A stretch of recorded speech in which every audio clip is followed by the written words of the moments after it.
पुरुषोत्तम मास महात्म कथा अध्याय 26। उद्यापन के बाद व्रत त्याग की विधि एवं वर्णन।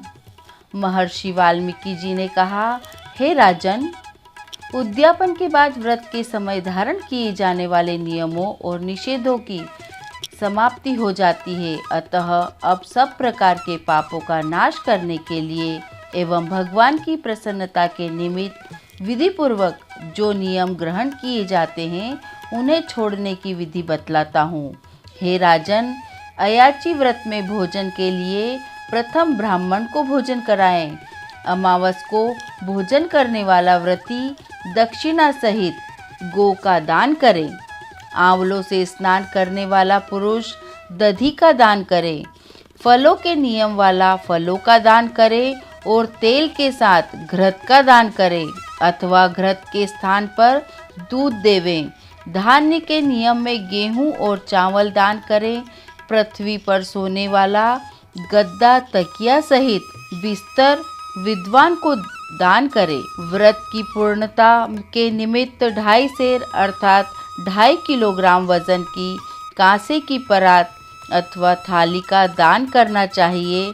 इसमें मालपुए अथवा उसके बनाने का योग्य कच्ची सामग्री एवं ऋतु के अनुसार फल रखकर पुरुषोत्तम भगवान के सन्निधान का संकल्प करें और प्रार्थना करें, हे श्री कृष्ण, हे प्रभु, इहलोक की तथा परलोक की मेरी समस्त इच्छाओं की पूर्ति करें। फिर आमंत्रित ब्राह्मणों के चरण भक्ति पूर्वक धोकर विनम्रता एवं श्रद्धा से ब्राह्मणों को भोजन करा के पान एवं दक्षिणा देवें।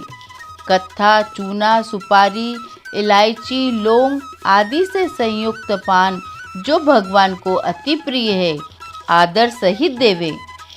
पुरुषोत्तम मास में मौन व्रत का पालन करने वाला व्यक्ति स्वर्ण सहित 1 घंटा तथा तिल दान कर ब्राह्मण को उत्तम भोजन कराएं। इनके साथ ही अन्न का भी दान करना चाहिए, क्योंकि अन्न से बढ़कर कोई भी वस्तु बड़ी और पवित्र नहीं है। जीवन का आधार अन्न ही है और अन्न से ही मुक्ति एवं सिद्ध व्यक्ति परम निर्वाण गति को प्राप्त करते हैं। अतः अन्नदान की महिमा अपरंपार है। हे राजन, पुरुषोत्तम मास में जो व्यक्ति केवल रात्रि में ही भोजन करता है वह अगले जन्म में राजा होता है। दिन के प्रातः काल में देवता, मध्याह्न काल में मुनिजन, अपराह्न काल में पितृगण एवं साय काल में आत्मा का भोजन होता है। अधिक मास में उड़द न खाने वाला व्यक्ति सब पापों से मुक्त हो जाता है। हे राजन, जो ब्राह्मण कोल्हू चलाता है वह पापात्मा होता है, परंतु अधिक मास की शुक्ल पक्ष तथा कृष्ण पक्ष की एकादशी व द्वादशी के दिन उपवास रखने वाला ऐसा व्यक्ति भी गरुड़ पर चढ़कर विष्णु लोक को प्राप्त करता है। हे राजन, इस मास में कुश की शैया पर शयन करना और कुशासन के प्रयोग का विशिष्ट महत्व है। कुशासन का त्याग किसी प्रकार न होना चाहिए। कुशा परम पवित्र है। महर्षि वाल्मीकि जी ने अंत में आकर धृष्टद्युम्न से कहा, हे राजन, पुरुषोत्तम मास में व्यक्ति जिस नियम के पालन का व्रत कर ले उसे अवश्य पूरा करें। यदि किसी प्रकार से व्रत संपूर्ण न हो तो वह अन्य रोग से ग्रसित हो जाता है। हे राजन, ब्राह्मण के आशीष पाकर ही धार्मिक व्यक्ति स्वर्ग प्राप्त करते हैं। अतः प्रत्येक व्यक्ति का कर्तव्य है कि वह वेद पाठी विद्वान ब्राह्मणों का सदैव आदर सत्कार करता रहे और दानादि देकर उन्हें संतुष्ट एवं तृप्त रखे। बोलिए विष्णु भगवान की जय। आइए विस्तृत रूप का वाचन करें। ऋषि वाल्मीकि बोले, संपूर्ण पापों के नाश के लिए गरुड़ ध्वज भगवान की प्रसन्नता के लिए धारण किए व्रत नियम की विधि पूर्वक त्याग कहते हैं। हे राजन, नक्त व्रत करने वाला मनुष्य समाप्ति में ब्राह्मणों को भोजन करावे और बिना मांगे जो कुछ मिल जाए उसको खाकर रहने में स्वर्ण दान करना।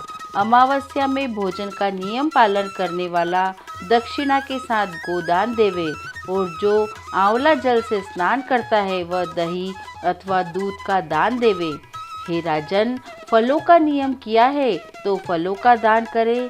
तेल का नियम किया है अर्थात तेल छोड़ा है तो समाप्ति में घृत दान करे, और घृत का नियम किया है तो दूध का दान करे। हे राजन, धान्यों के नियम में गेहूं और शाली चावल का दान करे।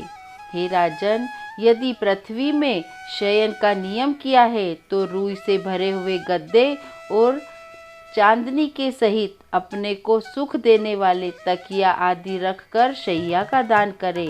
वह मनुष्य भगवान को प्रिय होता है। जो मनुष्य पत्र में भोजन करता है वह ब्राह्मणों को भोजन करावे। घृत चीनी का दान करे। मौन व्रत में सुवर्ण के सहित घंटा और तिलों का दान करे। सपत्नीक ब्राह्मण को घृत युक्त पदार्थ से भोजन करावे। हे राजन, नख तथा केशों को धारण करने वाला बुद्धिमान दर्पण का दान करे।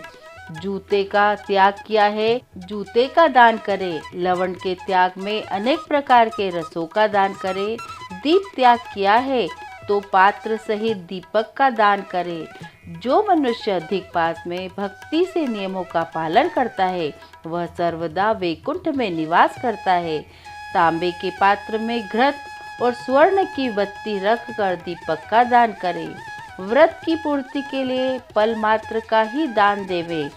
एकांत में वास करने वाला 8 घंटों का दान करे। वह घट सुवर्ण के हों या मिट्टी के, उनको वस्त्र और स्वर्ण के टुकड़ों के सहित देवे। और मास के अंत में छाता जूतों के साथ 30 मोदक का दान करे। और भार ढोने में समर्थ बेल का दान करे। इन वस्तुओं के न मिलने पर अथवा यथोक्त करने में असमर्थ होने पर हे राजन, संपूर्ण व्रतों की सिद्धि का देने वाला ब्राह्मणों का वचन कहा गया है। अर्थात ब्राह्मण से सुफल के मिलने पर व्रत पूर्ण हो जाता है। जो मल मास में एक अन्न का सेवन करता है वह चतुर्भुज होकर परम गति को पाता है। इस लोक में एक अन्न से बढ़कर दूसरा कुछ भी पवित्र नहीं है। एक अन्न के सेवन से मुनि लोग सिद्ध होकर परम मोक्ष को प्राप्त हो गए। अधिक मास में जो मनुष्य रात्रि में भोजन करता है वह राजा होता है। वह मनुष्य संपूर्ण कामनाओं को प्राप्त करता है, इसमें जरा भी संदेह नहीं है। देवता लोग दिन के पूर्वाह्न में भोजन करते हैं और मुनि लोग मध्याह्न में भोजन करते हैं। अपराह्न में पितृगण भोजन करते हैं। इसलिए अपने लिए भोजन का समय चतुर्थ प्रहर कहा गया है। हे नराधिपति, जो सब बेला को अतिक्रमण कर चतुर्प्रहर में भोजन करता है उसके ब्रह्म हत्यादि पाप नाश हो जाते हैं। हे महिपाल, रात्रि में भोजन करने वाला समस्त पुण्यों से अधिक पुण्य फल का भागी होता है। वह मनुष्य प्रतिदिन अश्वमेध यज्ञ करने का फल प्राप्त करता है। भगवान के प्रिय पुरुषोत्तम मास में उड़द का त्याग करे। वह उड़द छोड़ने वाला समस्त पापों से मुक्त होकर श्री विष्णु लोक को जाता है। जो पातकी ब्राह्मण होकर यत्र में तिल पेरता है, अर्थात हे राजन, वह ब्राह्मण तिल की संख्या के अनुसार उतने वर्ष पर्यंत रौरव नरक में वास करता है। फिर चांडाल योनि में जाता है और कुष्ठ रोग से पीड़ित होता है। जो मनुष्य शुक्ल और कृष्ण पक्ष की एकादशी तिथि में उपवास करता है वह मनुष्य चतुर्भुज हो गरुड़ पर बैठकर वैकुंठ लोक को जाता है और वह देवताओं से पूजित तथा अप्सराओं से सेवित होता है। एकादशी व्रत करने वाला दशमी और द्वादशी के दिन एक बार भोजन करे। जो मनुष्य देवादिदेव विष्णु भगवान के प्रीत्यर्थ व्रत करता है वह मनुष्य स्वर्ग को जाता है। हे राजन, सर्वदा भक्ति से कुशा का मुट्ठा धारण करे, कुश मुष्टि का त्याग न करे। जो मनुष्य कुशा से मलमूत्र कफ रुधिर को साफ करता है वह विष्ठा में क्रमि योनि में जाकर वास करता है। कुशा अत्यंत पवित्र कहे गए हैं। बिना कुशा की क्रिया व्यर्थ ही कही गई है, क्योंकि कुशा के मूल भाग में ब्रह्मा और मध्य भाग में जनार्दन वास करते हैं। कुशा के अग्रभाग में महादेव वास करते हैं, इसलिए कुशा से मार्जन करे। शूद्र जमीन से कुशा को न उखाड़े और कपिला गौ का दूध न पीवे। हे भूपते, पलाश के पत्र में भोजन न करे, प्रणव मंत्र का उच्चारण न करे, यज्ञ का बचा हुआ अन्न न भोजन करे, शूद्र कुशा के आसन पर न बैठे, जनेऊ को धारण न करे और वैदिक क्रिया को न करे। यदि विधि का त्याग कर मनमाना काम करता है तो वह शूद्र अपने पितरों के सहित नरक में डूब जाता है। 14 इंद्र तक नरक में पड़ा रहता है, फिर मुर्गा, सूकर, बानर योनि को जाता है। इसलिए शूद्र हमेशा प्रणव का त्याग करे। शूद्र ब्राह्मणों के नमस्कार करने से नष्ट हो जाता है। हे महाराज, इतना करने से व्रत परिपूर्ण कहा है, अथवा ब्राह्मणों को दक्षिणा न देने से मनुष्य नरक के भागी होते हैं। व्रत में विघ्न होने से अंधा और कोढ़ी होता है। हे भूप, मनुष्यों में श्रेष्ठ मनुष्य पृथ्वी के देवता ब्राह्मणों के वचन से स्वर्ग को जाते हैं। इसलिए कल्याण को चाहने वाला विद्वान मनुष्य उन ब्राह्मणों के वचनों का उल्लंघन न करे।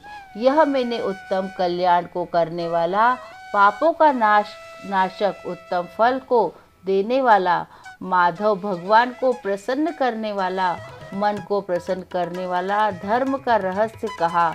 इसका नित्य पाठ करे।